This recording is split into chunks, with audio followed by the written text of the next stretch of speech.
Welcome to the channel. Thank you everyone for tuning in. So in my hand, guys, I've got two very classical chronographs from Seiko. These are known as the Daytona watches from Seiko, and of course these are very old. They're back in the 90s, maybe 1995, 96. I think the one with the lesser crowns is slightly newer. This is called the SNA 225, and it features the 7062 chronograph quartz movement. To my left, I've got the older version, which is the Mark 1 Daytona, as it's referred to. As I said, much older, and this features the 7032. And I think the difference between both movements is, hang on, yeah, I don't really know. I think one's just an upgraded because both have an alarm feature. They've also got 3 subdials in this particular fashion, and they both have date, and they both have got the same water resistance. But anyway, now these two watches do suffer from 2 common faults. And in this video, we're going to discuss those 2 faults, and I'm going to show you guys how to fix them. Because if you do have one of these models, they're great watches to keep, just to pick up and go. And this goes back to when Seiko were making, the chronograph watches with just a lot of character behind there, and they didn't look as generic as they do today. Now, the first failure isn't specific to this particular watch or this particular model. It can affect pretty much all the other chronographs, and that is handset misalignment. So one of the main things that I used to see on these watches is either you've got one of these subdials, like your 60-minute timer is slightly off, or your main chronograph hand. And I have seen people selling them as spares or repairs, or selling them faulty. And I believe one of these I bought faulty for myself, which is why I found I had to fix it. But it's a very easy fix, and this principle you can apply on pretty much any chronograph from Seiko, and maybe other watches, because I think the system is the same. So because these are quartz, they do have some sort of programming behind there. And if you want to reset any of these hands, it's as simple as this. So you put out the crown to B position. Now bear with me, I'm going to actually find my way around this watch again because I haven't done it for a long time. So what you do is, once you've got the crown in B position, you actually hold down one of the chronograph pushers, and the chronograph pusher that you want to hold down is the first one, or A, and you just hold it down, and you saw that hand spin. Now what that means is we are now in adjustment mode for that 12 o'clock subdial. So what we can do is, if you use B pusher, you can actually advance the hand, and if you just hold it down, it'll go through it quicker. So you can actually do this to each and every subdial, including that chronograph hand.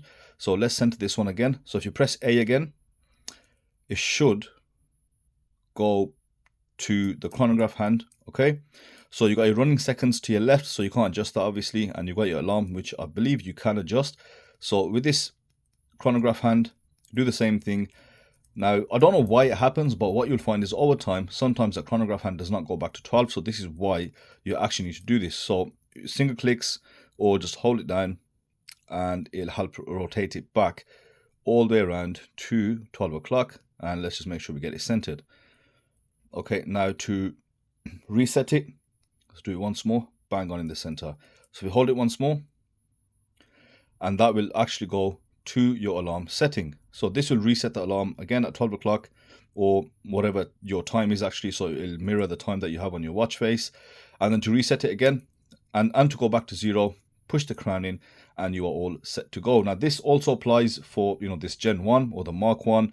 You just have a few more crowns, so you have to just mess around and see which crown does what. Now the second common fault that you have with these watches is more so on these 7032 movements. And if you've got quartz watches, and this happens when the battery runs out. Now these watches require a very specific way to actually reset the battery. So what a lot of people do is they'll change the battery and find it still doesn't work. The reason is because you need to kind of short it in a way. So let me get the case back off, and I'll show you with just a bit more clarity. So once you get the case back off, what you'll find is there's your battery. Now when the battery does run out, I've replaced the battery twice on this, is obviously go ahead, replace it.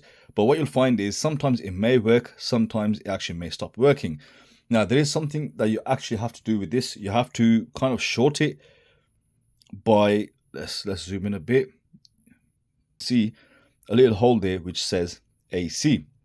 Now when you actually go on Google or search it up, it tells you have to kind of bridge it or short it in a way, and that actually gets the battery synchronized or starts running with the watch. So the best way to do it is, I use a paper clip, guys, or you can use like a thin piece of wire, and you touch one end to the battery, and you insert one into that terminal where it states AC. Make sure they are touching, and what you'll find is the watch starts ticking. So this is the way to fix this. Now, if it doesn't work, obviously give it a try again. Make sure you've got a fresh brand new battery, etc. And what you'll find is that the movement will start ticking again. And now this 7032 movement is in few of the watches. So as long as your watch has got 7032 or 7062, the two fixes that I've showed you guys today on the common failures for these watches should definitely work. So that's it from me today, guys. Let me know your thoughts in the comments section. Do you have one of these watches, and have you faced these faults on these two watches? And then, you don't need to sell it as spares or repairs, and you can go about fixing your own. So that's it from me today, guys. Thank you guys for watching, and I will see you on the next video.